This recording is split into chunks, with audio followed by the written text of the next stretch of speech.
To the Jamie and Genty Show, broadcasting live each week on Tuesday at 12 p.m. from Fishbowl Studios. Log on to hear sports talk from basketball to football and view your feedback on the biggest sports news you want to talk about from around the world. So be sure to log on each week Tuesdays at 12 p.m. to catch the Jamie and Genty Show. Hope to see you soon on Fishbowl Radio Network. Jump in. Hey, welcome world. Welcome to the Beyond the Game podcast on Fishbowl Radio. My name is Jamie. It's Tuesday, May the 2nd. Oh, man. It's already in May, and we're here. All right. So, welcome. Thank you, guys. And thank you for joining my group page. I know I just added it. I figured out a way to add this video to the group page. So, this is going to be permanent moving forward. But after 2 weeks from now, I'm going to remove this video. This live stream video will be off my personal Facebook page, just for, just to get more people going to my group page, just to see what I do on there. I post, on my group page, I post a lot of videos of players, interviews, players interviews, coaches, pitchers, all that jazz. Football, basketball, baseball, you name it, I post it on there. So that I give you my expertise of what I'm talking about on there. So that if I'm not here live in the studio or elsewhere doing it live, I can tell y'all through word of mouth that, hey, maybe James Harden can keep doing what he's doing, or Luka Luka's doing this for his game to improve his game. So stuff like that. But my personal page is going to be on my personal page. That's that. So after a couple of weeks, I'm going to let this marinate, and then it'll be on the group page full time. All right, so enough with the church announcement. I think that's one announcement. I don't know what the other announcement is, but let's dive into this game last night that was played. Let's dive in. First things first, the Suns and the Nuggets, game 2. Okay? Denver 97, Phoenix 87. This game had Jokic, he went for 39 points, 16 rebounds. Not quite a triple-double. I saw that Denver, Denver's playing defense in this series. It feels like they're taking away what Phoenix wants to do offensively, to the point where they're making Devin Booker and Kevin Durant have to carry the load. And as long as they're carrying the load, Phoenix does not have a chance. You just saw Chris Paul go out of the game in the fourth quarter. Well, I'm sorry, late third quarter into the fourth. Was a left groin tightness. So the good thing is that they had 3 days off in between games to fix that, or rest it, or whatever whatever treatment he needs for them to be back in the series. I did choose Phoenix to win the series in 6 games. I didn't know that Denver will go up 2-0, even though I've been telling people Denver will win the West.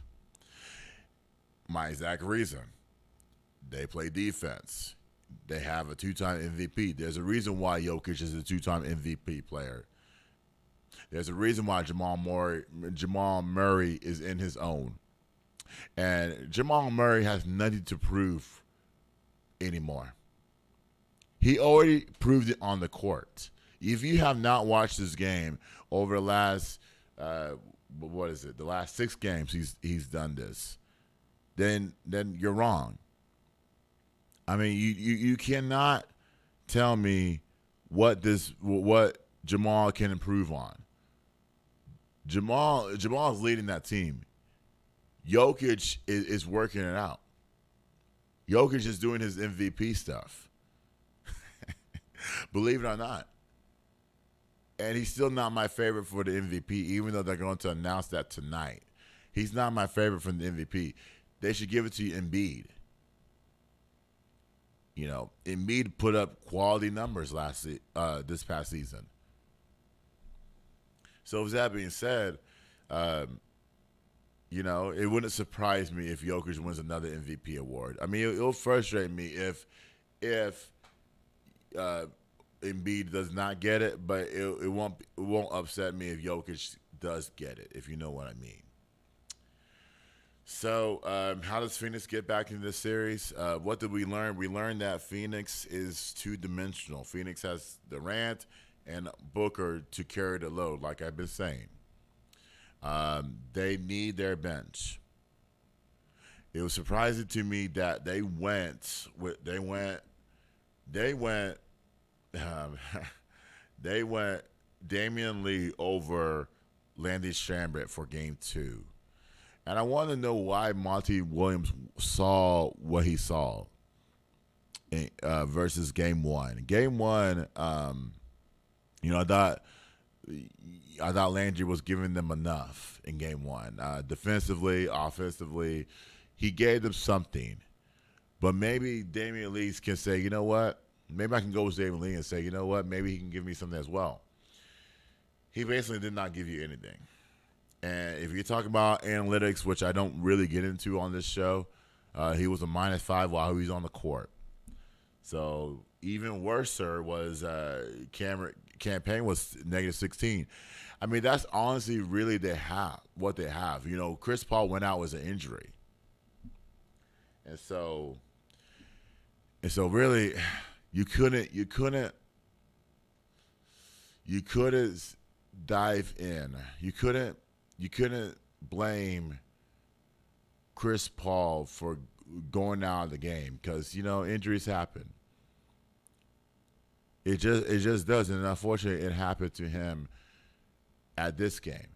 And who knows what happens between now and Friday? Since you have that 3-day layoff, which the NBA is trying to catch up on, because the Warriors series went to Game 7, which it happened. It went to Game 7. It is what it is. But the NBA is trying to catch up their schedule, trying to make the games look interesting, and nobody's going to complain of load management. So that's that. Let's dive into another game. 76ers and the Boston Celtics last night. 119-115. 76ers win this game in Game 1. This was Game 1 of this series. Now, I said Boston in 6 because I doubt that Boston has the depth. Boston has Jaylen Brown, Jason Tatum, Robert Williams, Al Horford, Grant Williams, Marcus Smart, Malcolm Brogdon, and a bunch of other guys. They got a depth.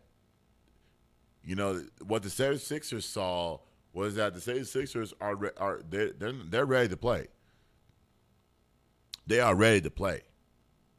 And this is not going to be a knock on the hockey team Bruins. But my question is, how are you up 3-1 and you lose a 3-1 series to, I can't remember the team, but the Panthers? You won the whole entire regular season to lose in the first round. Help me make sense of that. You were up 3-1. You can't. Boston needs something to celebrate on. You can't celebrate in the draft. You can't celebrate their baseball team because their baseball team is such and such. Basketball is the only way we're going. And so in this case, you talk about failure of the season. That's the failure of the season. I don't talk about hockey in this show, but I need to make a hockey reference that the Boston Bruins was a failure of the season, and that's huge. You got to sit on that in the offseason for a long time. But back to this game. Had to get that out because I want to see the Celtics in the finals. Okay, I picked them to win the East. Granted, then I would say it's only one game. They lost this because of effort plays. They lost it because they have one guy named James Harden going for 45 points. Now, you can't say he carried the team because he had Maxey. Maxey went for 26, even though he was in foul trouble throughout the whole entire game. Tobias Harris went for 18. Paul Reed was huge. He went for 10. Those are 10 huge points coming from a guy that's not named Embiid. Excuse me. So, with that being said, I mean, you talk about big shoes to fill. Paul Reed filled those shoes last night. James Harden, we already know what James Harden is going to produce. We didn't expect 45 points from James Harden. We expected 20, 25, maybe even 30. 45 in game one in Boston. And now you got to go. You got to go to game 2 tomorrow night to replicate. I can't pronounce that word. To do all that again. I mean, now Boston's thinking, how do we stop James Harden? What defender can we put on him? Can we put Jason Tatum on him? Can we put Jaylen Brown on him? Can we even put Malcolm Brogdon on him? Or can we put Derek White on him? You notice the biggest stat last night was Derek White went for 4 points, but he was a negative 15. That means he did not produce a soul out there. And this is a guy that's supposed to guard James Harden, or maybe Marcus Smart. Marcus Smart can only do what he can. Marcus Smart does everything. Marcus Smart spent more time on the floor than shooting the basketball. That is Marcus Smart's game. You lead the scoring to Jaylen Brown and Jason Tatum. I don't know what – I saw the headline this morning of Jay Will saying, oh, I'm going to blame Jason Tatum for this loss. What more Jason Tatum can he do? The man gave you 39 points. What more can he do? Did he give his man a basket defensively? Anybody that scores almost 40 points, what more do you want from them? That's the question I have. What more do you want? They have a full field. They have teammates. Malcolm Brogdon went for 20 points off the bench. Like I said, this is a team sport. Things happen. We didn't expect Paul Reed to start, and he started. He got 10 points. You had Montrezl Harrell, who was a veteran on that team. I thought he would get the start. He didn't even play last night. So Doc Rivers went with a 3-man rotation and said, you know what? I'm going to trust these guys, our starters, to get the job done, which they did. It's risky when you're in a 7-game series against the second best team in the East, and you put in your rotation. That's saying something. You're not the Clippers who play 8 or 9 deep, or 10 deep sometimes. Playoff rotation, you're dwindling it by the game, by the matchup. And this matchup is a 3-man rotation for the 76ers. Even though you didn't have Embiid last night, you're probably not going to have him for game 2, because you're talking about, let's say you got over a week off, so that played a factor because they weren't rusty. Then you got a day in between games, Tuesday. Now Wednesday, you played a game, and so Wednesday you go after it. Game 2's Wednesday. But I still choose Boston to win this in 6 games. It's no different. It's no different at all.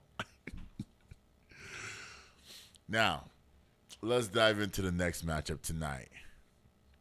I want to dive into this matchup here. There's two matches that we're gonna talk about tonight. Game two for Heat and the Knicks. That's game two. Game one is the Lakers and the Warriors. Sorry, that's not game two. Game one is the Lakers and the Warriors. And um, so let me paint this picture here for you. In game one of the Heat and the Knicks. So first of all, the Heat are not supposed to be here. They are not supposed to be in this situation. They won game. They're up 1-0 to the Knicks. They're not even supposed to be here. We're supposed to see Milwaukee in this, and now, and you talk about a failure of the season. But I mean, what can you say? I mean, Jimmy Butler will have a bum ankle tonight. He will, because he went down late in the fourth quarter of that game, and they didn't give him enough time to take a day off. Which I think, if you look at the schedule now, I think the next game's on Friday, so I think he'll get through this game two, because it's important. If you go up 2-0 up to Miami, it plays your favor. So who knows?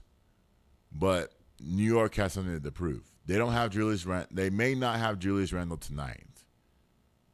They may not have him. But now it puts, when you don't have your star player, it puts more pressure on the other guys. It puts more pressure on Jalen Brunson, RJ Barrett, Josh Hart even.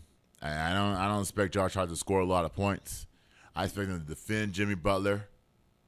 Not all 4 quarters, but maybe like half the quarter. Maybe when you switch off on pick and rolls, maybe you don't tell Josh Hart to switch or RJ Barrett to switch, because they're gonna throw their big man Mitchell Robinson to you. That's a mismatch for Jimmy Butler. That's Jimmy Butler all day long. And so I wonder what Tibbs is going to do to Jimmy Butler, how he's going to defend Jimmy Butler. You know Jimmy Butler, Tibbs. You should guard. You should figure out a way to guard him. I never seen his teams never play zone. He's not in the right space to play zone. They just play with guys that have a defensive minded asset. Josh Hart has a defensive minded asset.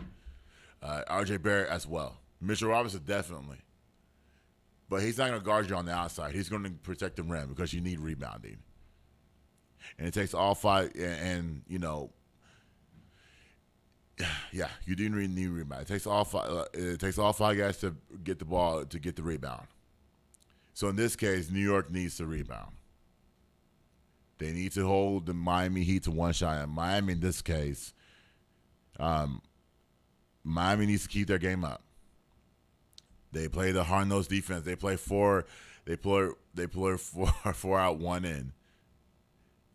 You know, but I do see Miami winning this game tonight because of Jimmy Butler. They're riding high right now. You're not gonna stop that team unless Jimmy Butler's hurt. If he's gonna sit out tonight, then I'm gonna give the game to New York. But he's not gonna sit out this series tonight, considering the fact his personality. He's not gonna do it. It's huge. It's a huge game tonight. But before I dive into my offseason stuff for the Memphis Grizzlies, the Minnesota Timberwolves, and what's it called? Memphis, Minnesota, Milwaukee, and the Kings offseason takes, I'm going to talk about this matchup that everybody has on the calendar. Well, not even on their calendar right now. But every matchup, Everybody didn't even expect this matchup tonight.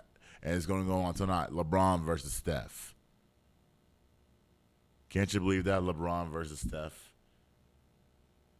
And I want to know who has more pressure. Is it LeBron? Is it Steph? Is it Steve Kerr? Is it Darvin Ham? Who has that pressure? Because I wasn't expecting this matchup.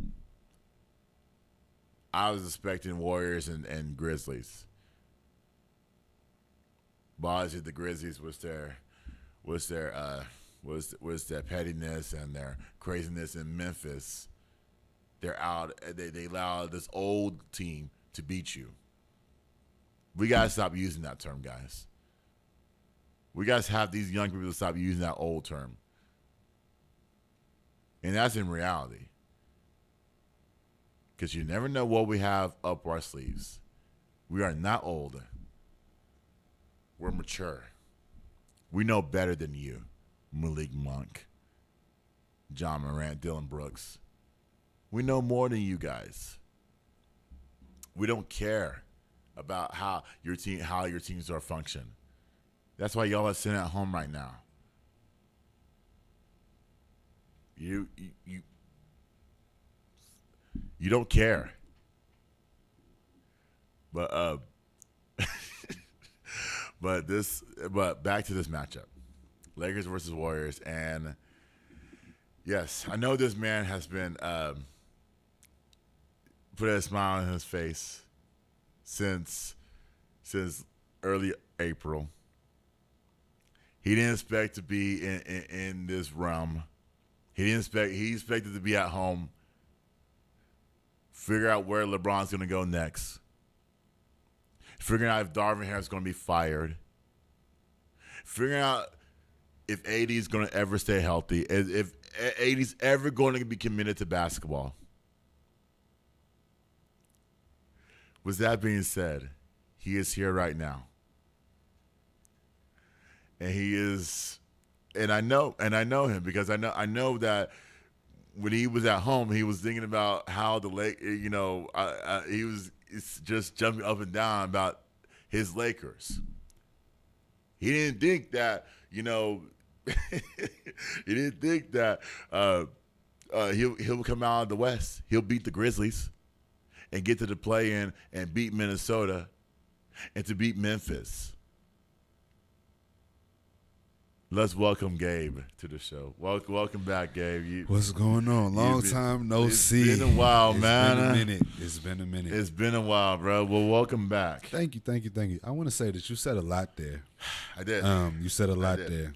I did. On the introduction. I did. And I want to tell you that you were completely wrong. I expected all of this. I expected all of that to happen. No, now, you didn't. Everything that I said when I was giving my hypothetical the last time I was here I was like, it came true. It came true. I said that if we get out of the play-in, I do think I said this verbatim. I need to go back and listen to it. Go back and listen. I need to go back and listen to it. I said that might have if been we get out of the episode. play-in and we face Memphis, we will win that series. And you looked at me crazy. Did you not? I did. Exactly. I did. Exactly. I did. And I was the one that chose Memphis in 6. Exactly. Because I thought, okay, can you translate the regular season success to the playoff success? I was wrong. Because I'm they glad showed you that. to admit that. Yes, I respect I have to admit those things because they were immature. You saw on the court whatever happened and outside of it translated to the court. Absolutely. I think I saw reports today of saying that Dylan Brooks will not be returning to the Memphis Grizzlies by any circumstances. I saw that. I was like, I respect Memphis for that. Good. Get him out of here. Send him to the crib. Like, send him back to the G League. Send him back to the G League. Like, I don't think the G League will want him. I think they want more low-key players. Now, let me cook him real quick. Hold on. Go ahead, Cook. This Go dude, ahead, Cook. I'll allow you. Go this ahead. is the most noise. He averaged 10 points and 3 assists a game throughout this series. And you talk the most noise. You have not done a thing. Matter of fact, dog, in game, what was that, game 4? That came down to the wire. Brian comes down straight to the glass. Yep. On Dylan Brooks with the left. Everything that Dylan Brooks said he couldn't do on him, he did. Dylan got to sit down somewhere. And he's, because you're trying to be this Draymond, Lance Stevenson, right, Pat Bev, going further back, Steven Jackson type of player, and you're not that good. Let's keep it 1,000, bro. You're not good enough to do that. You're not talented enough to do that. You don't play good enough defense to do that. So stop it. And I said this months ago when he was talking before, like long before, during the regular season. We had this conversation. I said Dylan Brooks is not that dude. He's not that dude, and he's never been that dude. So he got to sit down. All right, I got that off. We're good. Continue. It's just show. I mean, hey, you just threw it out there. You were holding that in, and now because he's the type to throw rocks and hide his hand. I can see it. He's the type that, I'm gonna talk all of this noise before the game, and then when we lose this series, the media not gonna be able to find me. He ran. Yeah, he ran ducked away. all of that smoke. And the NBA said, "Here's your check. Here's your fine. You need to pay us." Yeah, you duck all of the smoke after you done talked all of this noise because you can't handle it. You're not built like that, so stop it. And that's what I think about the Memphis Grizzlies as a whole. Y'all are not built like that. Outside of Desmond Bane, who I think is the truth. Yeah. Desmond Bane is a problem, and if he gets in the right situation, he can be a beast. So, are you saying that Desmond Bane needs out of Memphis? I think for the success of his career and for the type of player that he is, he will always be in the shadow of Ja Morant. Ja Morant is Memphis. They love him. They love him. They love him. I don't know Same why. way they loved AI in Philly. I don't know why it didn't produce a championship, and neither will this. So that's what I'm saying. That's my point. He needs some.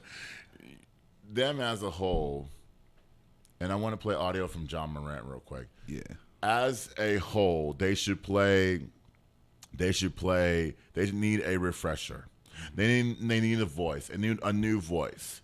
They need somebody that could be held accountable. And I was thinking in my head, Taylor Jenkins got to go. They got to part ways. They got to mutually part ways. Pay him what he wants to be paid, and then send him out. Yeah. Because you don't have, because at the end of the day, players can be held accountable for their own actions, but if you're not addressing it fully, you don't address it to us. If you're not addressing it to Morant privately, you need to go. You are the reason why Memphis is failing. Yeah. Well, at least part of the reason why. A major reason. I mean, I think that he's allowing them to be them. Yeah, I think there's a lack of authenticity that comes from the style of play that Memphis has. And what I mean by lack of authenticity is that they're trying to be something that they're not. They're trying to be the 04 Pistons. And they're not built like that. No. They're not cut from that cloth. They're not. That's a different cloth. That's not just talking noise. Right. That's something different. There's an energy there. Right. There's a dog in there. Right. Across the board. The 04 Pistons had Ben dogs. Wallace, Rasheed Wallace, They had Tayshaun dogs. Prince, Rip Hamilton. They had dogs. Chauncey Billups. Like these. I mean, you can go on and on. I could pretty much name you that. That wasn't my team, but Right. I was a huge fan of the 04 Pistons. That team was incredible, and it was a true team. They all had a little bit of dog in them. That's what Memphis thinks that they are, and they're not. I'm just being honest. Like they have this appearance of being this scrappy little young team, but all of them are punks. All of them. I'm just being honest. I mean, I gotta call a spade a spade. I mean, I agree with you. I agree with you that all of them are punks and all of them are clowns outside of Desmond Bane. Yeah. Outside of that, let's play a clip from Ja Morant and see let's see what growth can he take from this. Joe, what do you think is next for this team after a season like this? And Taylor was in here talking about you, Dez, and Jaron really leading this team through the offseason. I guess when you look ahead, what do you see? I feel like it starts with us, pretty much getting healthy. And, that's the number one thing for us. Secondly, just getting back to work.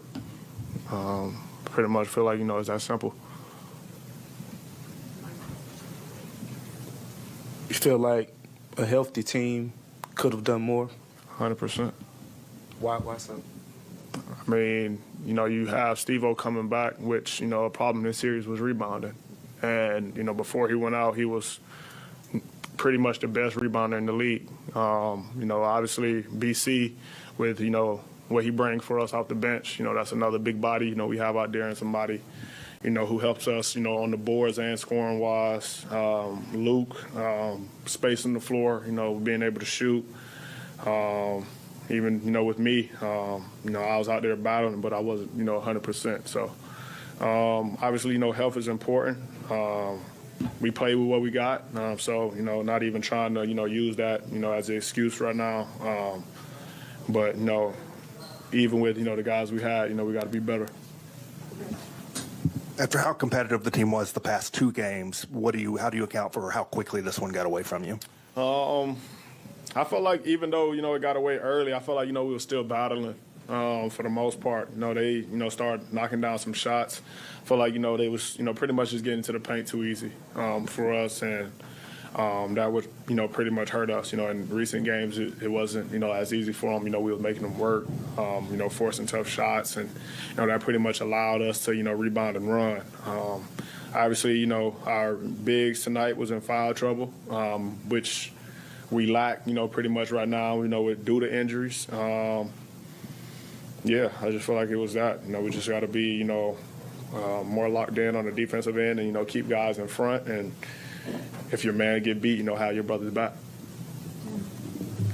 Ja, the "I'm fine in the West" comment's going to get thrown back in your face at this point. Yeah, I don't mind. I don't care. I said it. I deal with it. So. And the other thing I want to ask you, how do you evaluate yourself as the leader of this team this year, and how do you think you can grow in that area? I just got to be better, with my decision making. That's pretty much it. Off the court issues, affected us as a organization, pretty much. So yeah, just more discipline. Kind of along those lines, but it's something we've been talking to everybody else about. There's been some themes about taking things for granted, not enjoying every moment, maybe even a little entitlement for the team. How do you see that, those issues, and if they related to this team? My issues? No.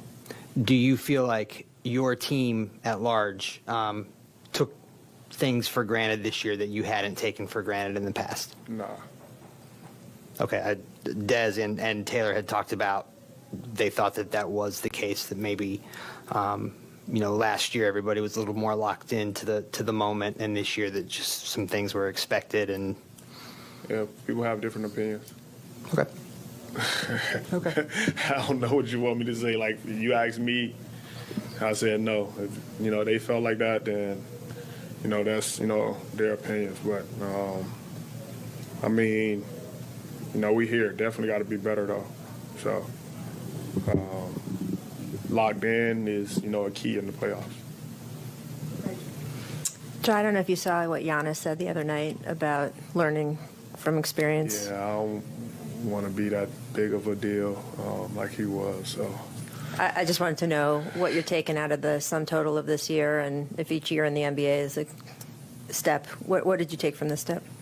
Like I, recently just said before, I feel like, mine is more, off the court and on the court,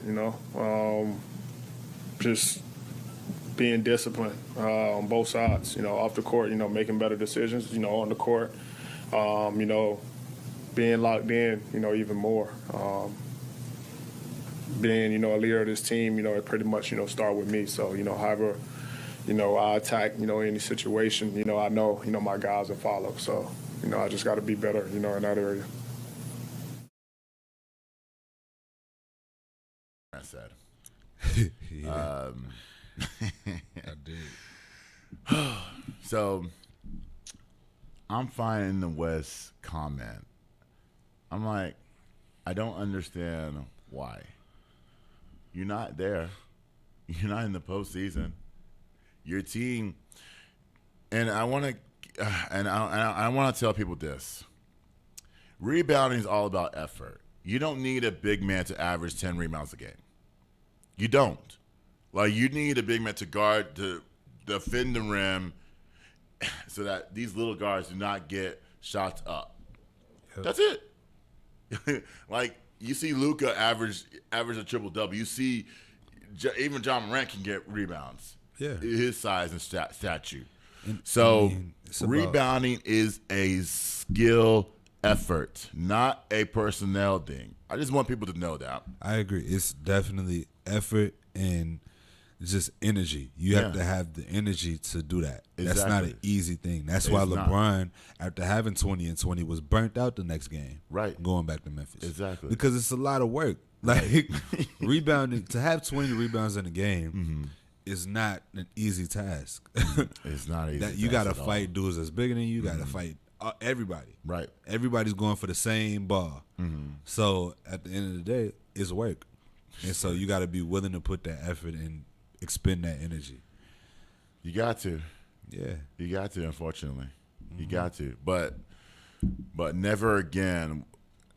I hope that John Morant takes these steps to get better.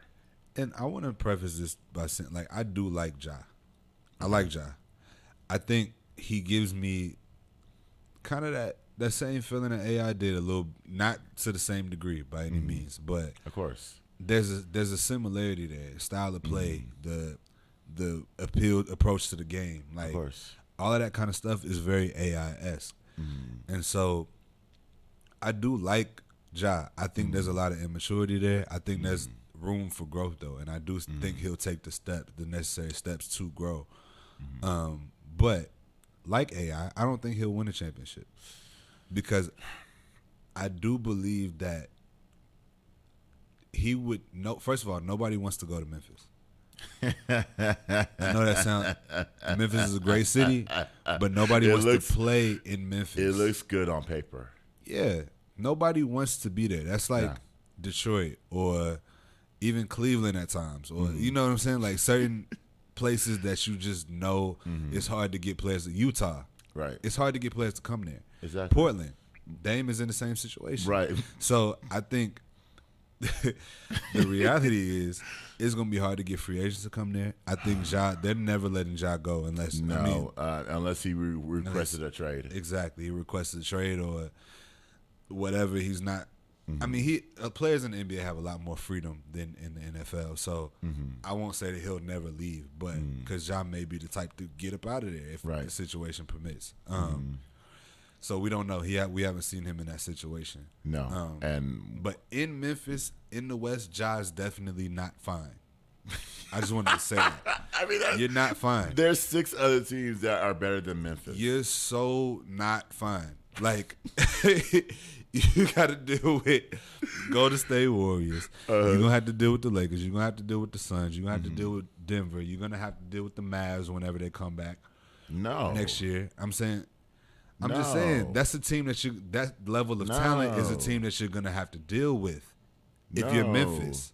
Regardless of how you feel about the Mavs, they have enough talent to compete. They do. Exactly my point. The West is competitive as hell. So it don't matter. You're talking about these teams. You're jumping out the window talking about the Mavs. I'm not even a Mavs fan, and I'm supporting them like this. But I'm just saying. You got to deal with them if you're Memphis. No, you have to play to what you. That's the team that you're going to have to play against. You saw how tight the race was. That's not going to stop anytime soon. It's not. Look at Sacramento. For example. They came within seconds to winning. Exactly. I mean, if late third quarter, fourth quarter did not happen, they would have won that game. Steph had to drop 50 to beat them. Let's keep that in perspective.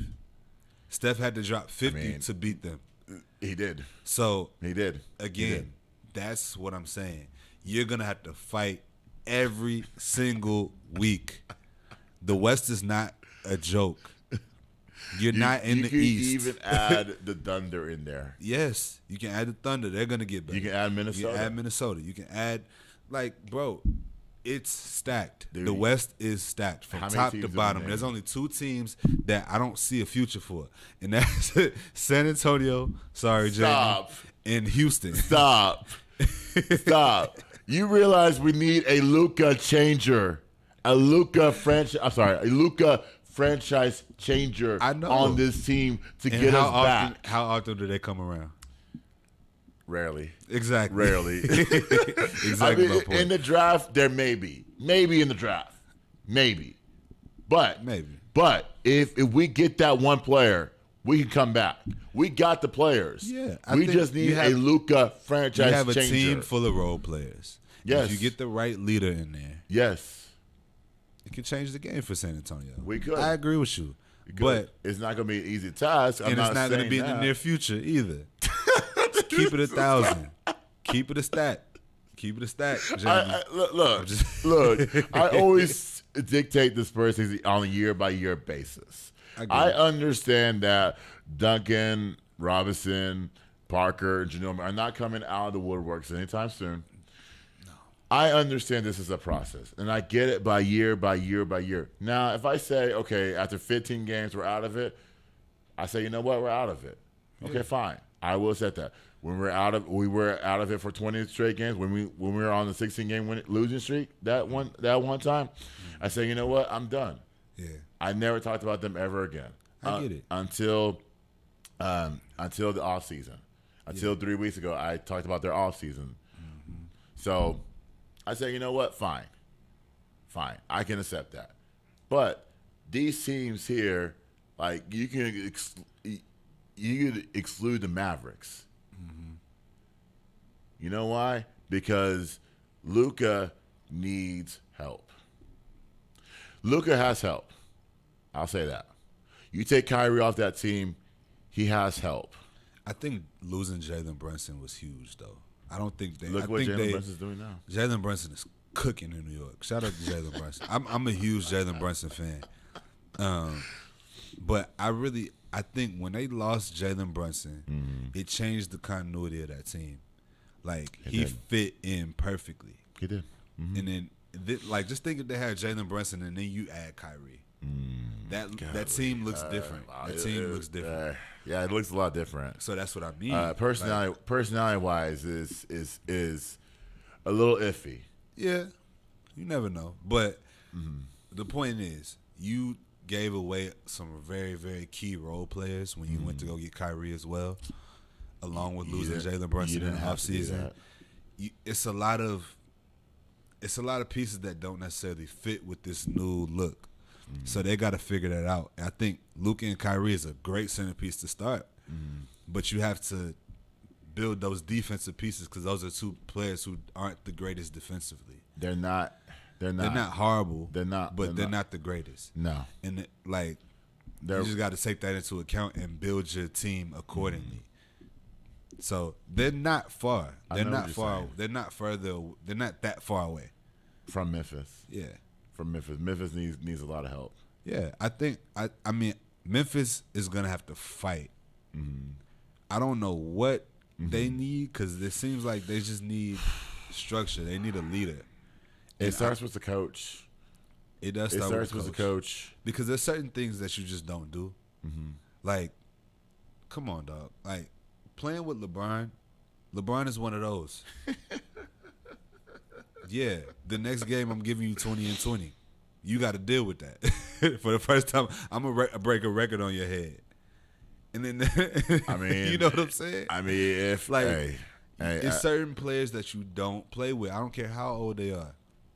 Leave them alone. Michael Jordan at 38, I'll never forget this. I watched this with my own young eyes.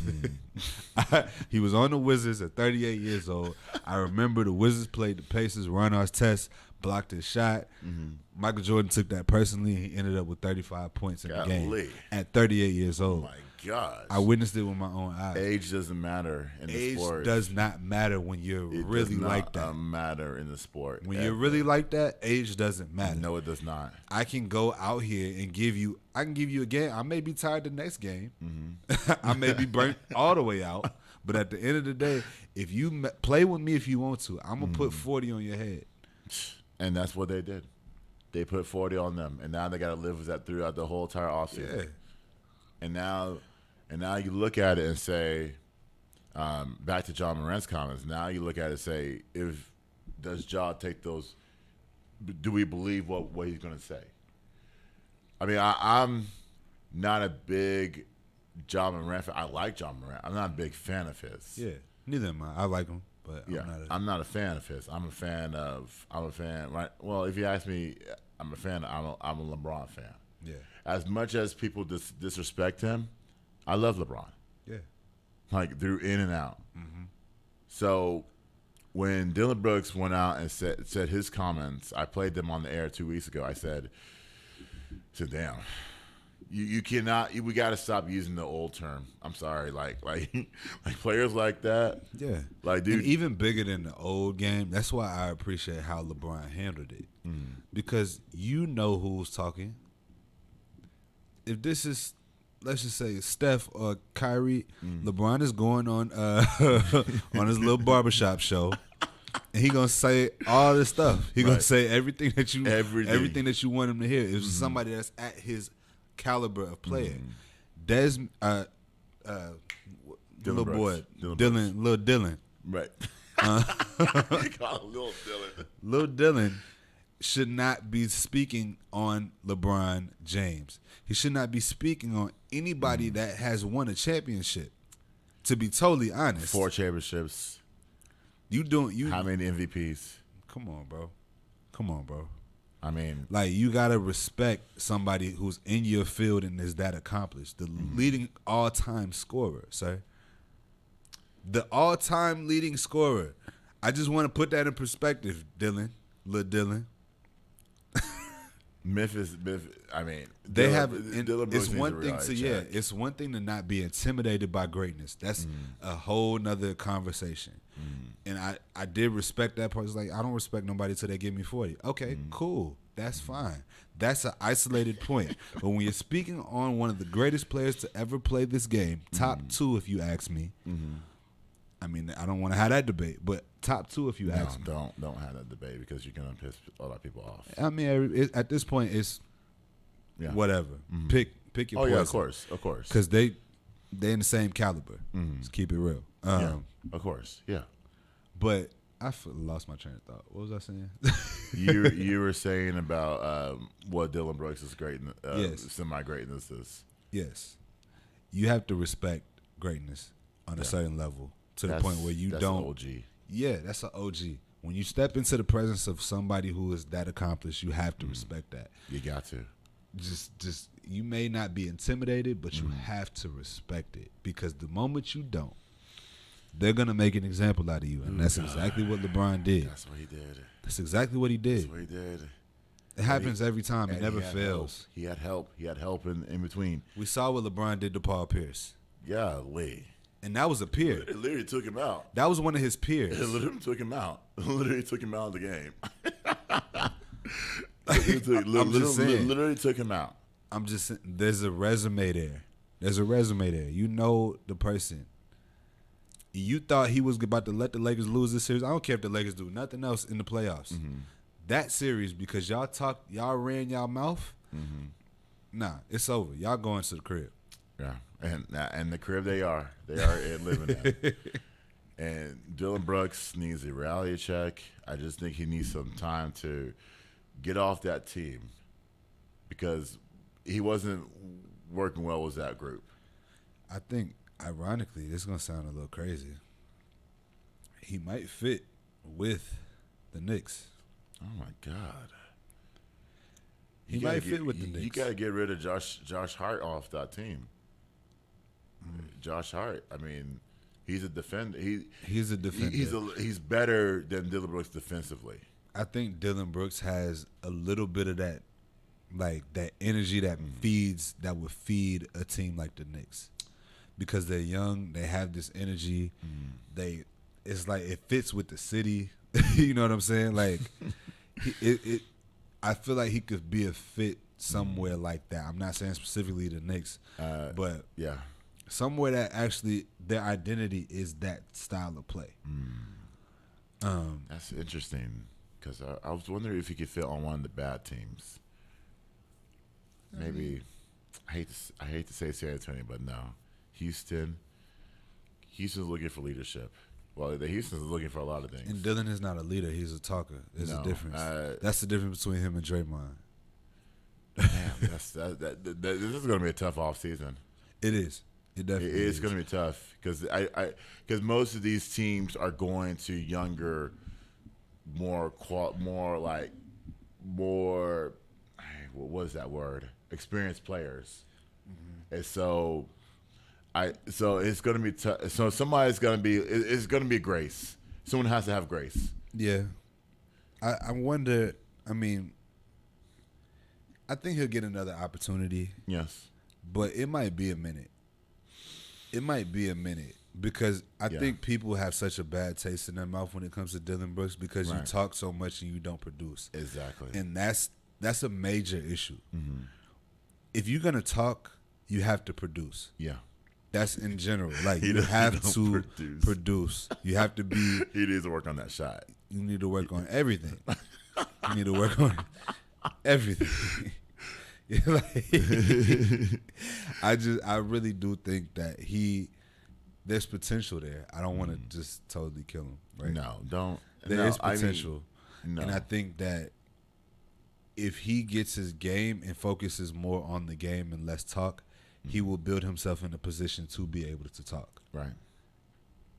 Is that simple? That's a good point. Yeah, that's an excellent point. But enough of that.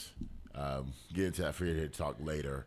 But the matchup tonight, and throughout the rest of the series. Man, I'm excited for this one. I don't care about the result. Ironically, of course I want my team to win. Result. Of course I want my team to win, but this just feels good.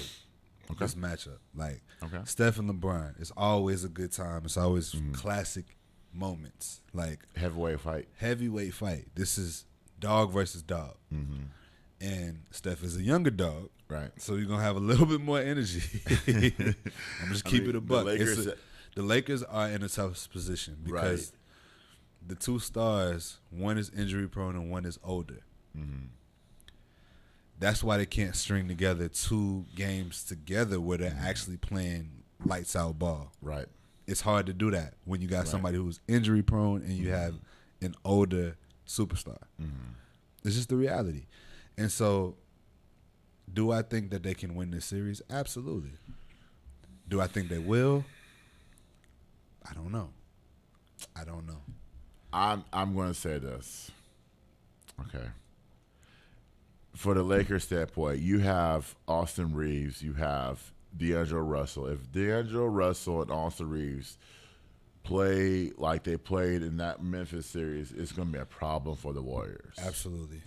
LeBron, yes. Older, yes. I do think that these 4 days off were crucial, especially for Anthony Davis, because you're going to go there. He injured his foot. He injured his knee. Yeah. I think he had blood on his face. He always got some. You got it. There's a list of injuries that he has. It's always a list. Yes. I'm gonna keep it real. As a Laker fan, I'm sick of Anthony Davis. I have a love-hate relationship with Anthony Davis, dude. But he protects the rim. He does. He definitely does. But I feel like every time, like, bro, I ain't never seen nobody that big fall this much. He falls a lot. Like his back. I feel like he's clumsy or something. Like I feel like he's just doofy. Like doofy. I'm just saying. I do think that. I love Anthony. Like again, I have a love-hate relationship with that. I do think that he's a little doofy because you can't tell me that I saw an injury one time where he just went down. I think he scored a basket, and all that 6'10" weight came down on the ground, and he started to hold his back. And I'm like, that wasn't a hard fall that you made. That wasn't It's hard never a fall. hard fall. I'm like, most guys will pop back up. I'm like. I ain't never seen nothing like this before. Sometimes I gotta laugh to keep from crying because I feel like he's just one play away from calling it. Yeah, From like calling it. that's a wrap. You don't have anybody else that defends the middle. You No, we have don't. a Mo Bamba and Wayne Gabriel. Those guys are not defending anything. They're not. They're undersized for that position. I mean, regardless, I do think this is a team that Anthony Davis can win possessions against because they don't have nobody that can really defend him. They really don't. Like to be honest, They don't. But him and LeBron should have a field day. They should. But you know what? You know what's going to happen is, what the Kings exploited in that series is that the Kings were where they would get to the paint easily. Yeah. And so that's why they scored a lot of points. The Kings were able to get to the point easily. If the Lakers, not saying the Lakers will get to the paint. If they do get to the paint, I do think it favors the Lakers more than the Warriors. I think because we play a lot of drive and kick. Drive and kick is like our bread and butter. Right. Drive and kick and pick and roll. But it's that. Like, it's very simple. Our offense is very, very simple. You know who's got to hit outside of Russell and Breeze? Jared Vanderbilt's going to hit shots. He's got to hit shots. He's got to hit shots. He hit a lot of them. he hit a lot of them like later part in the series. Yeah, so I know he's capable. That's the bottom line. So the thing about it, it's a toss-up because these teams are very, very it is evenly matched, to be honest, because they're skilled in ways that the Lakers aren't skilled. We're skilled in ways that they're not skilled. So it's a give and take. Somebody's got to win battles. Exactly. And it's a matchup of battles, which is why I love this matchup. Right. It's probably I love this matchup too. I'm more excited about this than I am about Philly and Boston. Really? I am, because I think that I take that back now. But initially, before the series started, I was more excited about this series than I was Philly and Boston because I thought Boston was the team to beat in the East. Okay. All right. I didn't really have it. I was like, Philly, Joel Embiid is out. Okay, whatever. Like, I see what type of time it is. It's about to be. I got Celtics in 6. Celtics in 6. And now I'm looking at it like, oh, okay, we got a series. I'm still going to say Celtics in 6. I do think the Celtics will bounce back. I mean, I think they'll bounce back, but I do think that this could easily go 7. Easily. It could. Because I think there's going to come, like, again, everything is, game 2 is crucially important for me. Because if they come back and they're doing what they did the other night, I think what happened, they had the game up until the last 3 minutes. The last 3 minutes of the game. I think if Boston played lackadaisical the last 3 minutes, I mean, then it could be over in 5. That's one of the best games I've seen from James Harden in years. Right. So, are you going to get that again? Are you going to see that same James Harden again? If Embiid is out tomorrow night, then I do think that it's going to be another game like that. Yeah. I do think this is the closest they are to a championship. Oh, the this Sixers. year? Yeah. The Sixers, this is the closest. Interesting. Because the moment they beat Boston, it don't matter who come out of that Miami-New York series. Golly. The winner of this series will be in the finals. Okay. Well, it could be the 76ers. You never know. So, you never know. I have Boston in the finals. I have Boston in the finals, too. And I was going to say Milwaukee, but Milwaukee failed on me. I never was picking Milwaukee. No, I never had faith in Milwaukee. I feel like they were missing something. It wasn't the same team that from the championship year. You mean to tell me that they have Jay Crowder, they have Giannis, they have Brook Crowder Lopez. didn't play. Yeah, he didn't play. So, but he should have again, played. He should have played. You can't do shoulda, woulda, coulda. He didn't play. But they messed that up. And I blame Coach Bud on that. Furthers my point of why I never had faith in Milwaukee. You just because of Coach Bud? You literally don't furthered my point. believe in Coach Bud?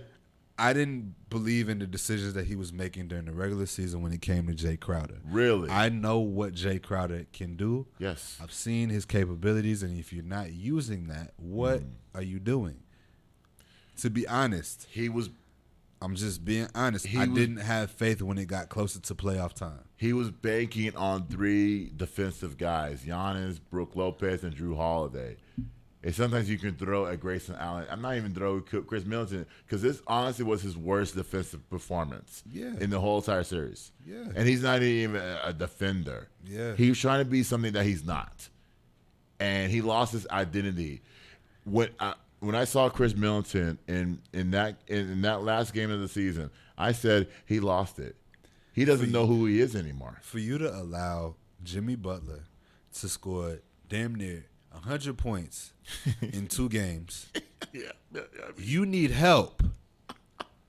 They have help on the bench. They had Jay Crowder on the bench, and that's what I mean. That is my point. They had, that's my whole Phoenix, point. but Phoenix in 2021 made the finals because of Jay Crowder, not because of Booker or Chris Paul or DeAndre Ayton, because of Jay Crowder. Jay Crowder was hitting threes. Jay Crowder was defending. You do know you're arguing my point. Yes, I'm arguing your point. So I just I want, am arguing your point. Yeah. we're on the same team. Yeah, okay? we're on the same team. Yeah, of course. We are. I think them not utilizing Jay Crowder is the reason why they're not in the playoffs right now. That's why they're not playing. And they're at home right now. That's why they're not playing the Knicks right now. They should be. They're at home right now, Gabe. Like you can't tell me 7 free agents on that team outside of Kevin Love and Jimmy Butler and Bam Adebayo. I was like, bro, y'all really about to let this man score 100 points in 2 games on y'all? Like, I just couldn't wrap my mind around it. Like, Jimmy was getting to the basket so easy. He was. Like, it was like no resistance. I'm like, what? Is this the playoffs? Like, what are we doing? You have Brook Lopez? Was Brook Lopez in the game? That's what I'm saying. I'm like, yo, Giannis, like, what? Where is everybody? Wait, hold on. You got 2 7-footers in the game, including Giannis. Like, what are we doing? Jellying his way to the glass. Like, dog, are you serious? And this is Jimmy Butler. Like, Jimmy Butler is a dog. Don't get it twisted. Right, he is capable of that. Right.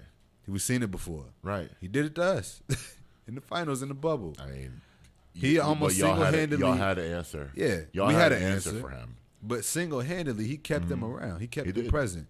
So I've seen what Jimmy Butler is capable of. He is a superstar. I don't want to hear nobody debate that no more. No. He's a superstar. He's more of a superstar than Kawhi Leonard is, if we being honest.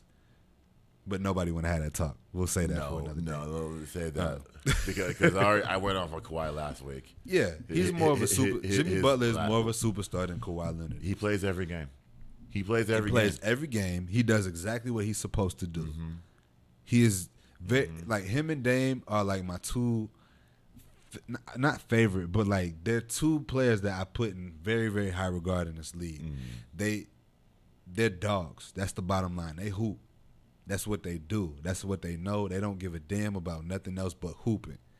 And I respect that on the highest level. You gotta have society. You gotta have basketball society to hoop too. Yeah, exactly. You gotta have it. You gotta have that. Yeah, like that's basketball culture at its finest. Those 2 players, and so you don't see players like that with that dog in them that really grind it out and and just ball. You don't see players like that come every day. You know. I don't think you'll ever see that ever again. And we had this conversation before, but I don't think we'll ever see that again. I think Anthony Edwards would be the last person that has that dog in him. Because the culture of basketball is just different now. It's different. It's very different. And you talk about failure. I referenced this like 30 minutes ago about the Boston Bruins, the hockey team. Yeah. That winning all those. I think they won 60 games in the regular season. Yeah. And they lost in the first round. Speaking of failure, I want to hear what Giannis has to say about failure, and we'll talk about failure on the other side. Then we'll regain our Lakers and Warriors picks. Let's do it. Just for you, I think in the fourth quarter you were 1 of 9. What were you seeing in the fourth quarter offensively, and kind of what led to your struggles? Ball did not go in. Simple as that. Got to my spot. I wasn't able to make shots. That's pretty much it. If I had made the shots, it'd be a different case. And then at the free throw line, 10 of 23 tonight. We haven't seen you struggle like that from the free throw line in a long time. Just what was going on at the line for you tonight? Same. Didn't win it. Same routine. Shot the ball. And just miss. Some days you make it, some days you miss. Today was one of those days. I just asked Bud the exact same question, but I'm curious for you. Do you view this season as a failure? Oh my God. Okay, because I'm not that. You asked me the same question last year, Eric. Okay. Do you get a promotion every year on your job? No, right? So every year you work is a failure. Yes or no? No. Every year you work towards something, towards a goal, right? Which is to get a promotion, to be able to take care of your family, to be able, provide the house for them or take care of your parents. You work towards a goal. It's not a failure. It's steps to success, And if you've never, I don't want to make it personal. So there's always steps to it, Michael Jordan played 15 years, won 6 championships. The other 9 years was a failure? That's what you're telling me? No, I'm asking you a question. Yes or no? Okay, exactly. So why you asking me that question? It's a wrong question. There's no failure in sports. There's good days, bad days. Some days you are able to be successful. Some days you're not. Some days it's your turn. Some days it's not your turn. And that's what sports is about. You don't always win. Some other people's gonna win. And this year somebody else is gonna win. Simple as that. We're gonna come back next year, try to be better, try to build good habits, try to play better, not have a 10-day stretch with playing bad basketball, and hopefully we can win a championship. So 50 years from 1971 to 2021 that we didn't win a championship, it was 50 years of failures? No, it was not. It was steps to it, and we were able to win one. Hopefully we can win another one. Sorry that I didn't want to make it personal because you asked me the same question last year, and last year I was in the right mind space to answer the question back, but I remember it. Next. Do you guys feel do you think you made enough adjustments? You heard Giannis talk about failure. He's right. He's right. There's steps to success. I was looking at the dictionary. Failure means lack of success. That's what it means, right? Failure. So, in my case, I would say this season for the Bucks was a failure. You didn't win a championship. You didn't get past the first round. Believe it or not, Coach Bud kept you grounded. He said, "I'm not going to use my guys." You'd rather use Pat Connaughton and Grayson Allen over Jay Crowder and Wes Matthews. 2 defensive guys. 2 guys defensively. What are y'all doing? And you came from San Antonio. You were on the staff for 19 years. And what did Pop teach you? Pop taught you defense. He taught you defense. You have 2 guys. Actually, 5. Well, actually, you know what? You got 3 defensive teams. Mm-hmm. Lopez, Giannis, Drew Holiday. Heck, even Holiday said on the podcast, different podcast I was listening to, he may retire. Mm-hmm. at 34 years old. Which is He's 32. natural. I'm like, dude, no. Everybody don't play 20 years. No. I mean, you want to win it? No. At the end of the day, Drew Holiday has been in this league since 05. Yes. Really? That long? It may not be that long. I might have just gassed it. Okay. It might be like 07, 08, Probably somewhere so. in that gap. But he was in that Kevin Durant, Steph Curry gap somewhere. And one championship. And he got one chip. At this point in his career, what is he really playing for? Oh, he's just playing just to play. Exactly. So if he want to retire, I understand that. 34, everybody don't play 20 years. Right. That's not. I don't think he's 34 years old. I think he was saying that when his 2-year contract's up, that he might consider it. Let me see how old Drew Holiday is. Yeah, go ahead. And then I'll talk. But I'm like, okay, but that's if we take that and we put that in life, this place will be reality instead of me. Drew Holiday is 32. He was drafted in 09, so he was with Steph. 32. He was with Steph. So he's got about 2. You see, he said 2 years from now he may consider it because remember his wife is a soccer player. Yeah. So I don't know. His wife might be a little bit older than him, and so and then I don't know if she's still in the USA team or not. That's interesting to me. Yeah, I don't know. But anyways, nonetheless, the point that was a failure. Like Giannis said, there's steps to success, and unfortunately, that was. Like Giannis is right and wrong at the same time. Why is he? I want to hear the wrong part. Because he's wrong because yes, you failed. Like even a failure is a part of success. Failure is a step in success. You don't get to success without failing. So you don't get to success without failure. Okay. So to me, yes, this is a step in the right direction, maybe, but it's a failure nonetheless. So to answer the question like that is incorrect. But I know the sentiment. The sentiment is correct. Yeah, like it's not a failure in my eyes because I don't choose to look at it like that. But in reality, by definition, it is failure. But it's a choice in how you choose to look at it, and that's.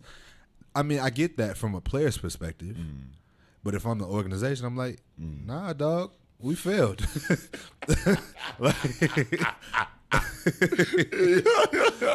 he has to think like that. Right. He has to think like that in order to continue, because people get stuck in failure. And this is a little bit bigger than basketball at this point. This conversation, that's why it's beyond the game. Yeah, we want to get bigger than the game. Yeah, I think that like I said, you don't get to success without failures. That's just natural. That's a part of the trajectory. You have to choose to look at those failures or those losses as lessons. In order to get you to your next destination. Right. So he is correct in that sentiment, but the part that he's incorrect about is to answer the question and say that no, this was not a failure, because in the literal sense it was. I mean, you had the number 1 team in the East, and everyone was fearing you every night. Even when he didn't play, they were like 34-6 when he didn't play. When he doesn't play, and that's all time. Yeah. And I'm like, damn. Because if you never fail, right, you never learn. You don't know the difference. It's like it always being sunny outside. You don't know what it's like to have rain. That's the difference. You can't appreciate the sunshine without the rain. Right. And that's the same thing. This is a rainy day. This was a rainy day. Right. At the end of the day, in order to get to that sunshine, there's going to be some days where it's going to rain. Right. That's called the weather. It changes. You got to tell young people reality stuff. Exactly. Because it seems like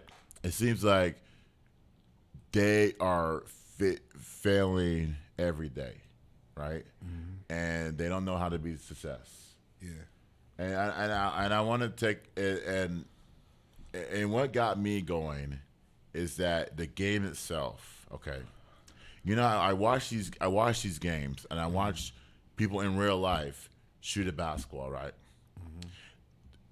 They don't start where Steph Curry or Giannis or any of these players started. No, they don't. These jokers start at the 3-point line. These jokers start at midcourt.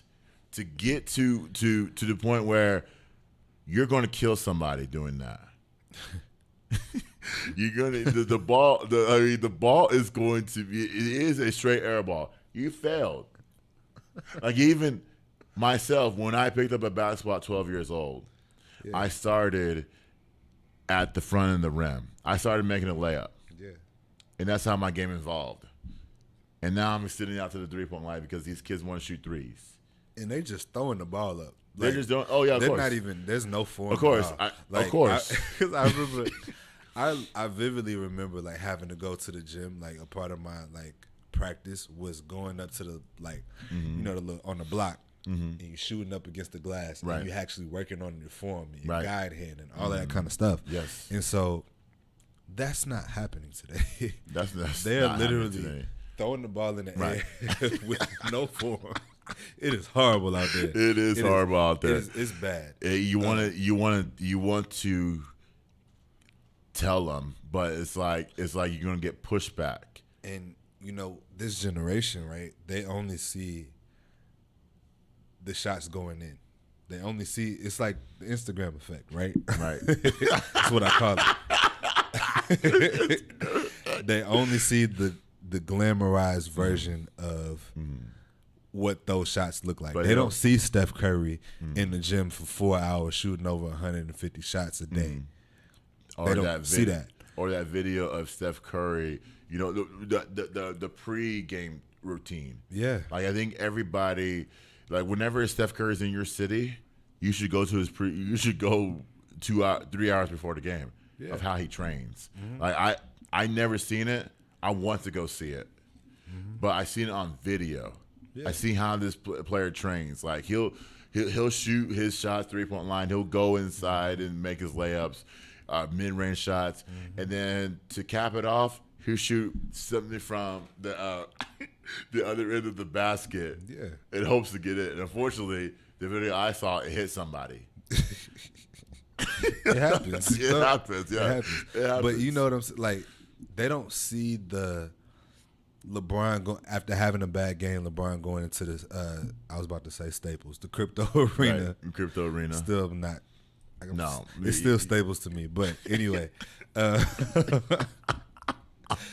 but yeah, going into the arena at 2:30, the game don't start till 7. Damn. That's how committed LeBron is. That's the difference. That's the difference. At like year 20. Exactly. So everybody understands once you get to a certain level, and Giannis is correct. Like, and that's the part that he's correct about. Everybody doesn't get to see the work that you put in to get to that success after you fail. Right. You know. He's saying that from a perspective of somebody who's gonna put in the work, who has put in the work. He has. And do you see videos where Giannis at every game, whether it's home or away, he's at the free throw line shooting his free throws? Yeah. At every game, like literally, like he's not avoiding the press. He's at the free throw line shooting free throws. That is his routine every game. Yeah, he knows. He knows his strengths and weaknesses like every great player does. Giannis is great. Oh yeah, I'm putting him in the great category. I don't use that word loosely because I know people use that loosely in the NBA. I'm putting him in that category. He is great. Too. He will go down as one of the greater players to play the game. Period. I can see it coming. He's in his prime right now. We're watching him at his highest peak athletically, but he will go down as one of the greatest players to ever play. Period. I would agree. At that size, at that speed, at that to be able to do all that kind of stuff is different. It's not normal. Right. So again, I say that to say he knows what he's capable of. He knows what his team around him is capable of. And he's assessing that from a standpoint of somebody who knows what it takes to get to a finals and win. Yes. He gets the right to say that. Now, in a literal sense, yes, this season was a failure. Right. But you learn from and grow from the failure. Just like anything else. I just want that to his message should preach out to the world. You know what I'm saying? Like we failed, but we're going to come on the other side. Yeah. Like Giannis did. Giannis won a championship. I was reading this book called Relentless by, I believe his name was Tim Grover. I can't remember the name of the author. But one of the things that because he was a trainer for Michael Jordan and Yes.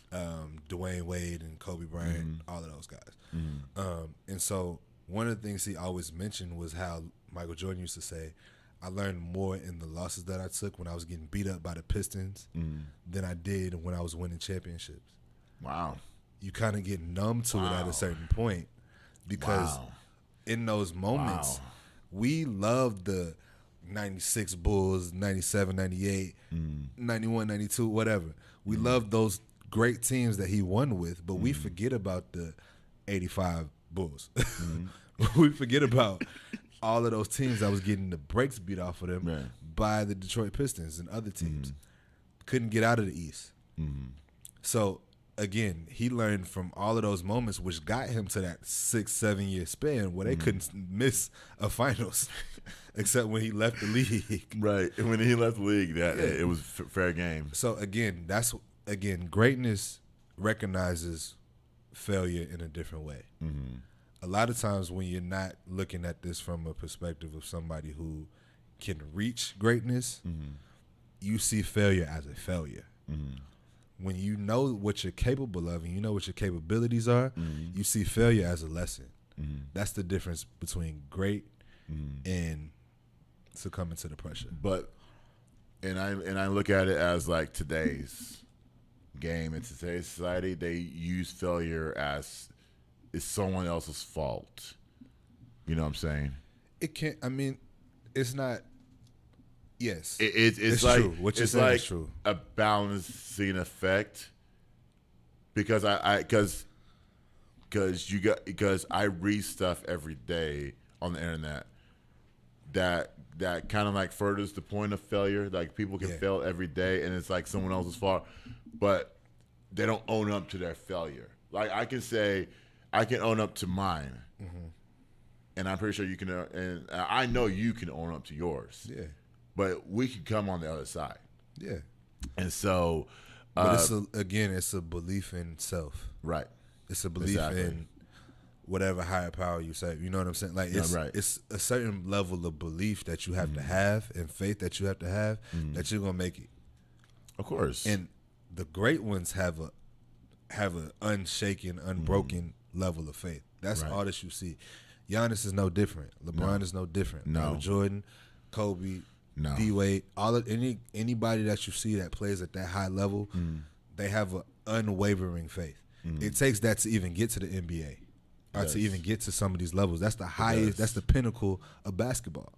So it took that to even get there. So all of these players have a little bit of it, but some players just have something different. Yes. And it's a mixture of God-given ability and an unwavering faith. They do. That's huge. Yeah. That's huge. But we just got to see what happens moving forward with the Milwaukee Bucks. Yeah, I wish them the best. I love Milwaukee. Like I love the team. I do too. I love Giannis. Giannis is one of my favorite players. And I love Coach Bud. Even though I'm blaming him for this season, I like love Coach Bud because he is a realist coach. Yeah. I love him. Yeah. And so I like their team too. Their team is stacked. The team is. The team is stacked. Yeah. And they're going to be good for a while. Oh yeah. They're always going to dominate. They're going to dominate the East. I mean, I think it's going to be Milwaukee and Boston and Philly. That's going to be my top three in the East. Yeah. And I mean, as long as they keep those teams together, and Philly probably needs a couple more pieces maybe at a certain point. Yeah. It won't be this upcoming offseason, but I'm going to say next offseason. Yeah. They need to find a way to keep James Harden there because I think James Harden found his calling. I think he's found his home. Yeah. Again, similar to how it was when he was in Houston. When he first got there, those first few years. Yeah. I think he's found his new role, his new space, because Philly don't need him to put up 50 points. They didn't even need that last night. They just wanted a victory, and they got it. Exactly. So it's just all natural at this point. Yeah, and I think it's that series is so interesting to me. The Philly and Boston is so interesting. That's why I said Boston is 6 because I feel like Boston's gonna come back, and I feel like this is the series where I want to see Jason Tatum become who I know he's capable of becoming. He's your boy, Gabe. That's my dog. And I know I know for an absolute fact that he's on the brink of something great. Okay, I want to ask you a question. Yeah, about go Jason ahead. Tatum. Mhm. Do you put him in the superstar category? Because it just popped in my head. Out of all the athletes we have talked about, I think he's on the brink of the superstar tag. does he need to win a championship? No, but he needs to play well in the championship. Okay. Because I will say, Okay. a year ago, what was that? That was 2 years ago, 2022. 2022. Yeah, 2022. Yep. We didn't see him turn into the star that we thought he would be when the lights were bright, right? He played decent. He had some decent games. He had some moments, but we didn't see him become that dog that we saw that more from Jaylen Brown than we did from him in that series against Phoenix. Okay.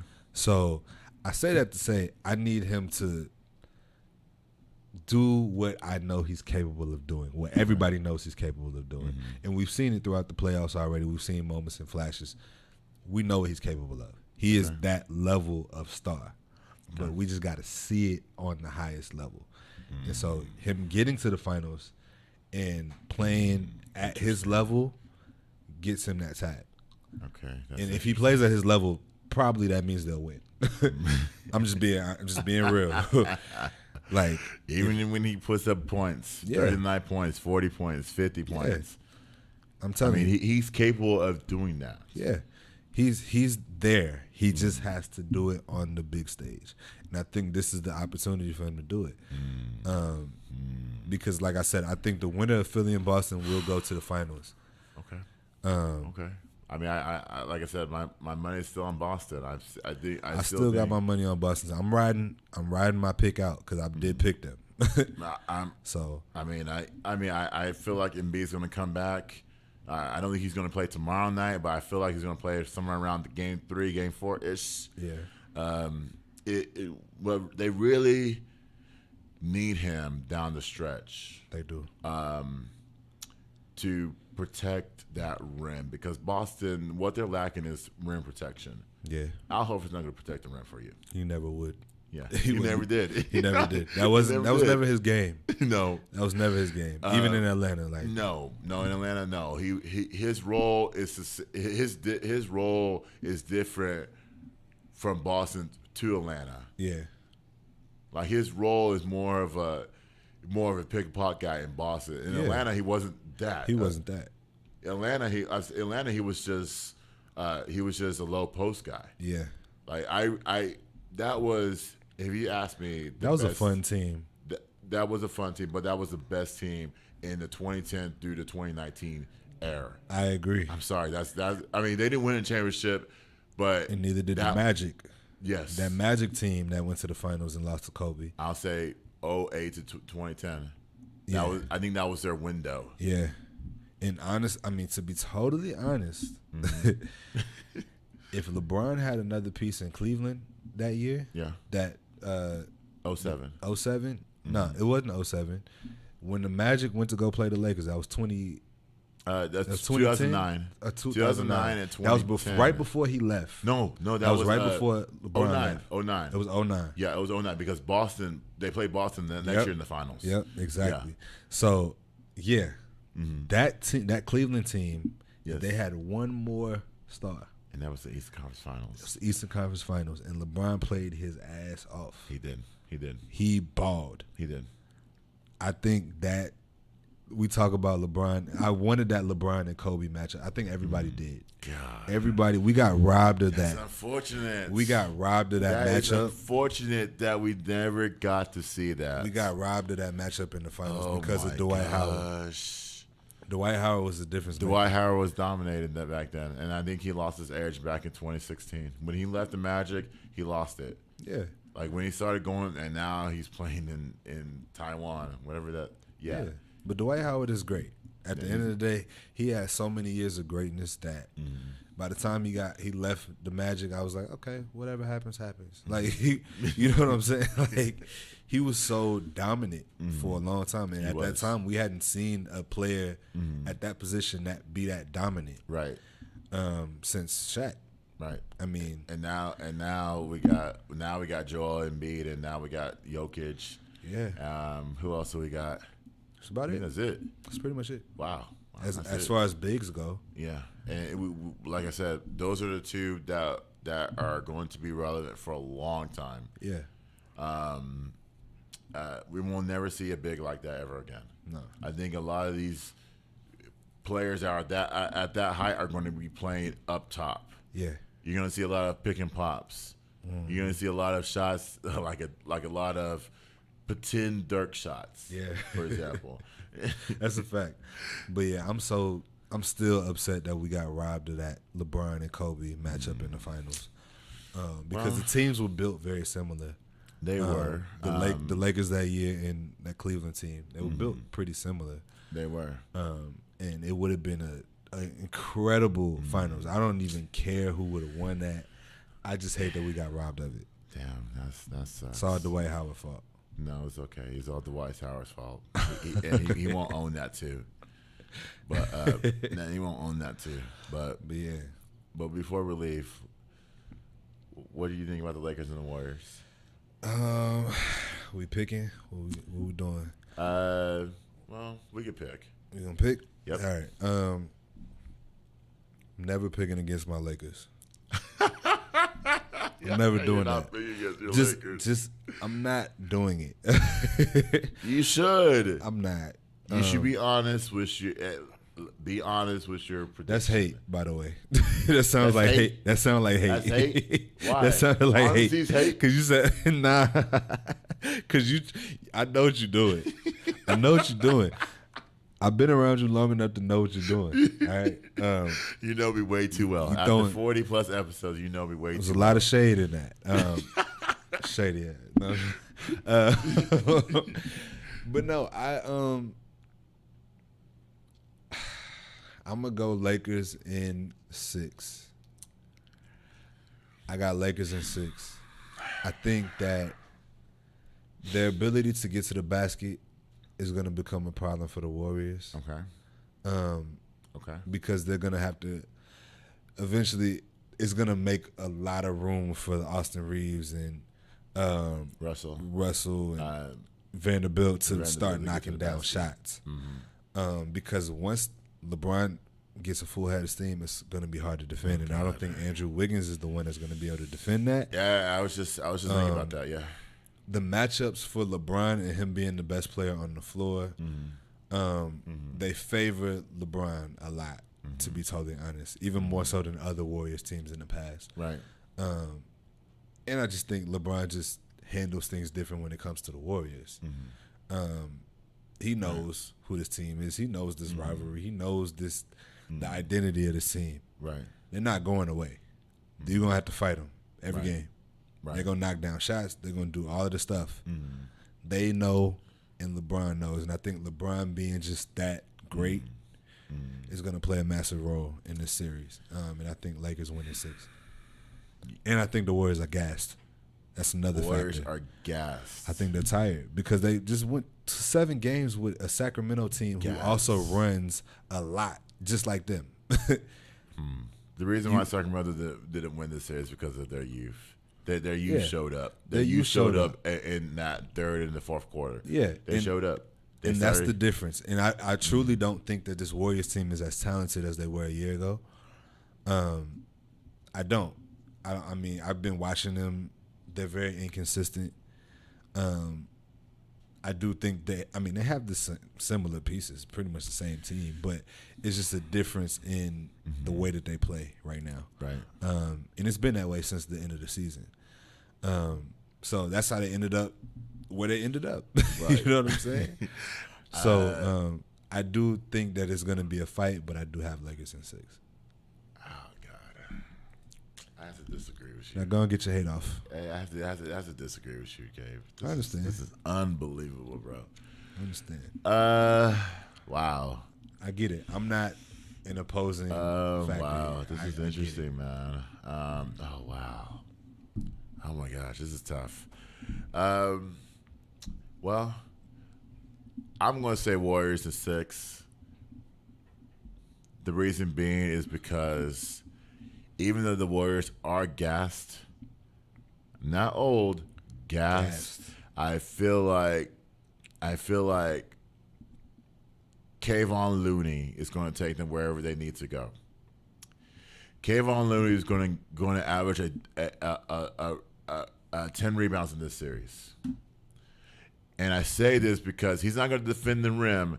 It's just that when the Lakers miss the long shots, if Klay Thompson finds a way, or Andrew Wiggins finds a way to defend LeBron on when LeBron tries to drive to the basket, Andrew Wiggins will guard him, but Klay has to help. Klay does not help. And so if Klay helps off his man,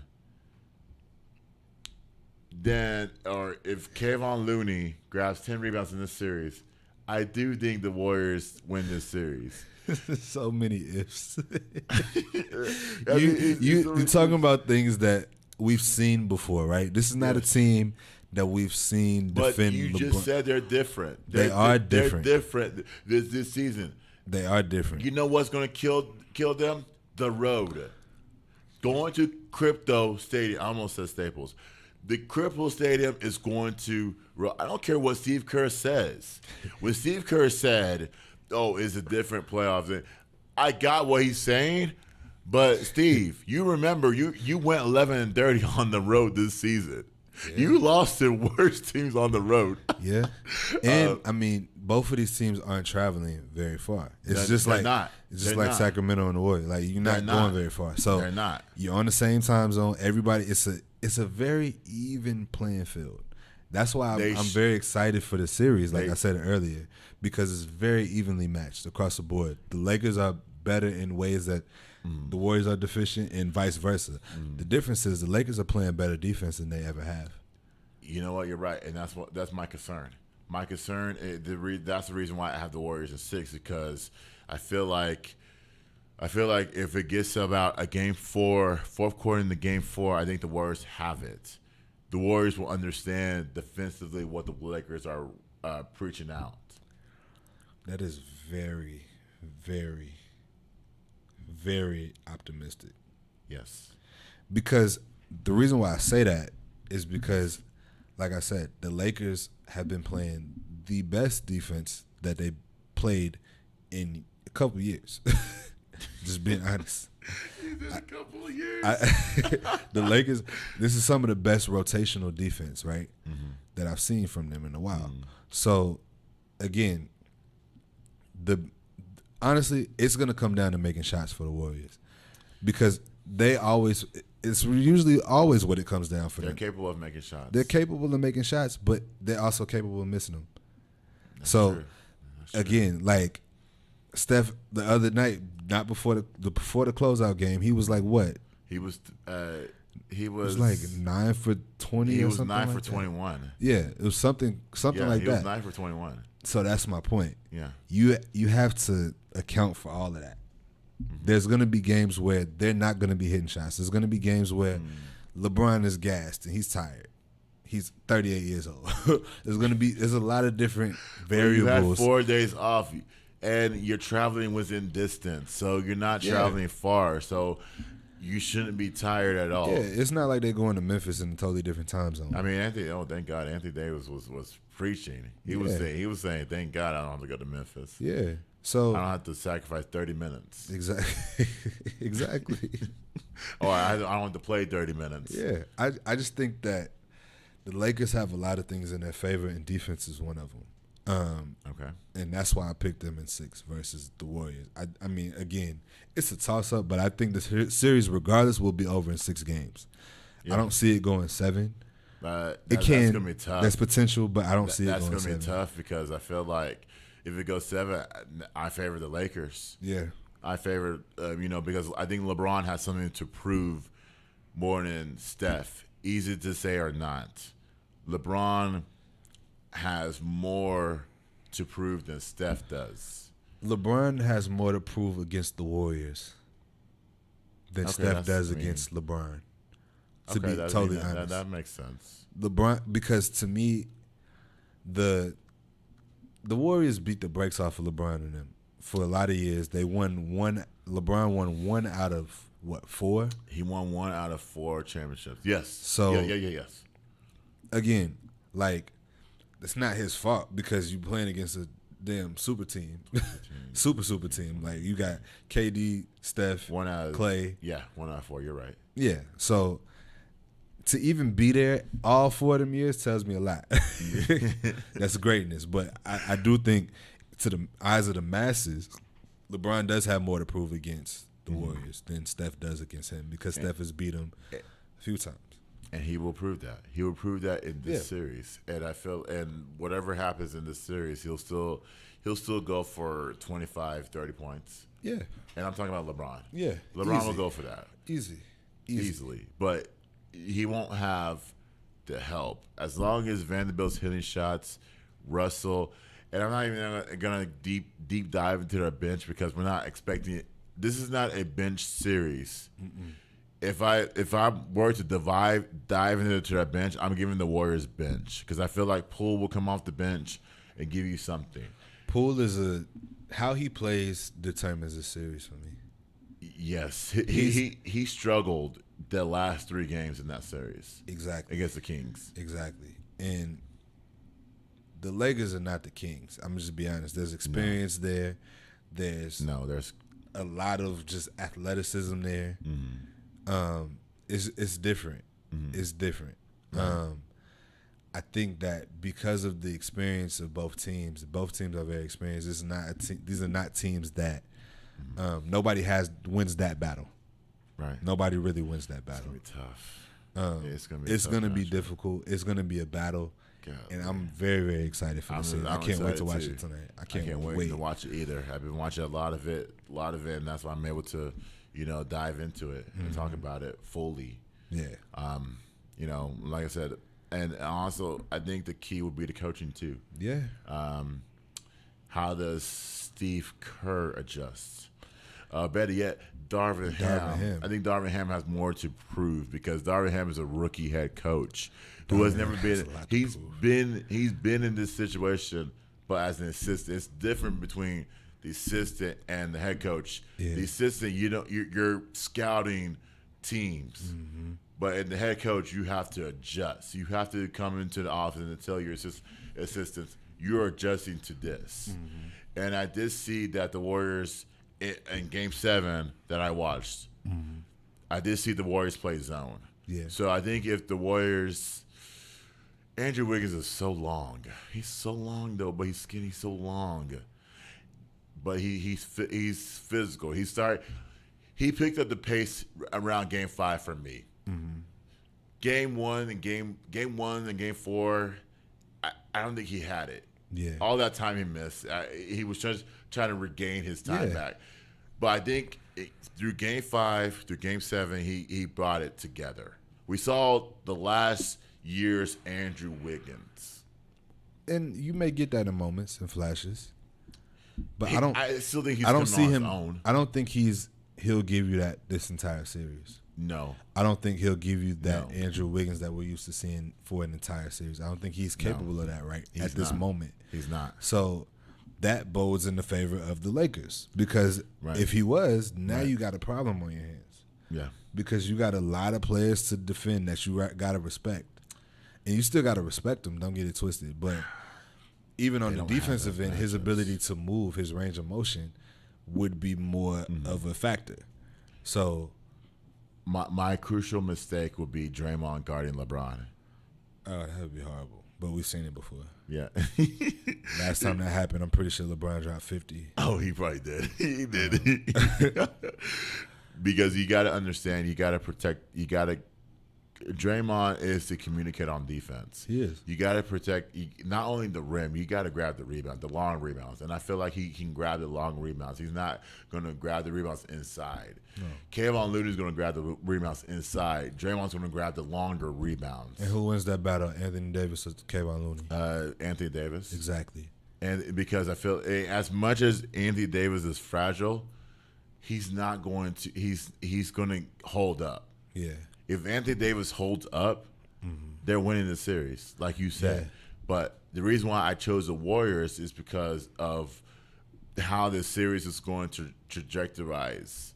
I feel like they're going to split, and then once it gets to Game 4, I think the Warriors are going to they're going to know this team. Mm-hmm. This is the team this is not the LeBron that you saw from Cleveland. Yeah. This is a team that they have a little bit of help. Now, granted, Austin Reeves is going to show his younger self at times. And he does. He does. I mean, he does. But he's consistent. He's probably the most consistent player on the Lakers. Yes. I mean, just being totally honest, like I can pretty much count on him for at least 15. 15 points? I can usually count on him for at least 15 What points. about D'Angelo Russell? D'Angelo Russell he matured. He's matured a lot, and his game has matured. Yep. I think he's fallen into this space where he's just comfortable. Mm-hmm. But there is a level of inconsistency with shot making, which he's always been a streaky shooter. But when he knocks him down, he be knocking them down. He'll be a decoy in this series. Potentially, yeah. He'll be a decoy. Potentially. He has to. Yeah, that's and your bench is going to be tested. Definitely, Rui. Oh yeah, he got to show up. He got to show up. This matchup, they don't have, and I can say this, they don't have a matchup for Rui when he comes off the bench. Mm-mm. They don't. Like you can throw a Kaminga on him. You can throw Moses Moody, but those guys haven't played a lot. Moses Moody has played a lot than Kaminga. Mm-hmm. And so you can throw that. Like Rui should have easily, if he scores 20 points in this series, y'all are winning. Y'all are winning the series. Hands down. I agree with you. I agree with that. He had 29 in Game 1 in that series against Memphis. Yeah. I mean, Memphis had to defend a bunch of people. They did. So if they had so the only difference with them is experience. Yeah. You're not going to have Klay Thompson or Steph Curry play with the second group. That's true. That's my key. You're not going to have that at all. Mm-hmm. You're going to have to rest Steph or Klay Thompson. Yeah. At some point. So rest is key. Mm-hmm. That's key in this series. It depends how everyone plays in this series. But yeah, rest is going to come into play for sure. Considering the fact that these first two games are like a day in between, and not only that, the level of play is going to be dry. Who can go on droughts the most? Uh-huh. Yeah, I think it's gonna be so good. It's gonna be good. This is gonna be so good. And we look forward to it. I'm definitely looking forward to it. As a Laker fan, you know my, where I lean. Yes, so. I know where you lean, and I know that you are celebrating inside. I'm not celebrating yet. I'm not celebrating yet because I see potential here. Mm-hmm. I see potential here. If the Nuggets get out of that series against Phoenix, and we get out of this one, I like our chances. Are you serious? I do. I want the Nuggets if we win this. Gabe, are you serious? Yeah, I'm dead serious. You're choosing the Nuggets dead serious. over the Lakers. Wait, no. Wait. I'm sorry. Over the Suns? No, you're choosing the. Wait a minute. Yes, I think this Nuggets will get out of this series because I think that's what we left with anyway because it's 2-0. Okay. And if the Lakers get out of this series, I like our chances against the Denver Nuggets. You got to be kidding me. I do. You got to be kidding me. I do. I love it. You serious? I do. I'm very serious. The Nuggets have depth. You realize that, right? I understand. The reason I like your chances. The reason I like our chances is because I feel that. Keep in mind, you're looking at me crazy, and I've been right about everything so far. You got to be kidding me. I've been right about everything that I've said thus far. I just want to put this in perspective. I was not wrong about us making the playoffs through the play-in. I was not wrong about us beating Memphis. I was correct in everything that I've said to this point. So you can't. Are you serious? I've earned that right to say something crazy now. Are you serious? Yeah, I'm very serious. And the reason I'm serious is because I think that there's a thing about experience that I'm seeing in this playoffs, right? Yes. There's a very big thing about experience that I've noticed. Mm-hmm. Experience is playing a much bigger role in these playoffs because everybody is so close. Right. Everybody is it's so much parity in the NBA right now. Right. More than we've probably ever seen. Mm-hmm. There's like several teams that any one of these last how many teams is left? 4. 4? Yes, 4. Any one of these last 4 can compete for a championship. God. I'm just telling the truth. Any one of these 4 teams, the West has been a game or 2 tight. Every team has been a game or 2 away from being in the same position. Okay. It's nobody that you can just vehemently say is the championship favorite in the Western Conference. There isn't one. Right. There isn't one. Right. So at the end of the day, yeah, I like my chances if we go into a series with Denver because experience is going to play a role. Experience is going to play a role. And we saw Denver is no different from the team we played in the bubble. This is no different. That's the team we played in the bubble. I don't fear Denver the way that a lot of people do. You got to be kidding me. I promise you I'm not. I'm dead serious. I'm dead serious. Are you okay? I'm great. And you said the same thing before, and look where we at. Keep that same energy. Keep that same energy. I'm just saying. I want to say this, and then we'll leave. I want to say this. Denver has depth. Denver has an old school head coach that doesn't allow his players to do anything on the court.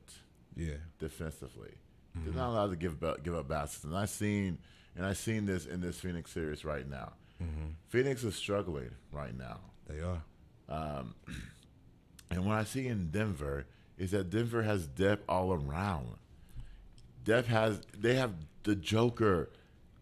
Not so only let me that, stop you. They have KCP. They have Jamal Murray. They do have KCP. We know KCP. We know him. Jamal Murray. Jamal Murray has taken a leadership role. He's done great.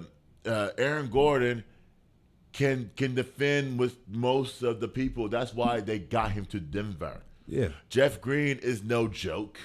Who else? They're playing great ball. Don't get it twisted. I'm not saying that it's just going to be an easy. I just said I like our chances. That's it. There's 2 totally different statements. I like the chances. Okay. I like the idea that, it's going to be a fight, but we got an opportunity. If we get to the Western Conference Finals, all right, cool. Okay. Let's go. Let's play ball.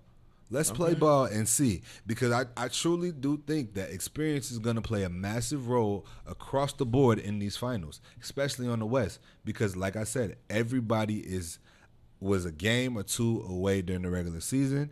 The gaps are not that drastic right now. No, they're not. So that's all I'm saying. Okay. There is a window of opportunity if we face Denver. And I said that because that's what it looks like it would be. Because it's a 2-0 series right now. And I don't think Phoenix – I don't know. I'm not writing Phoenix off yet.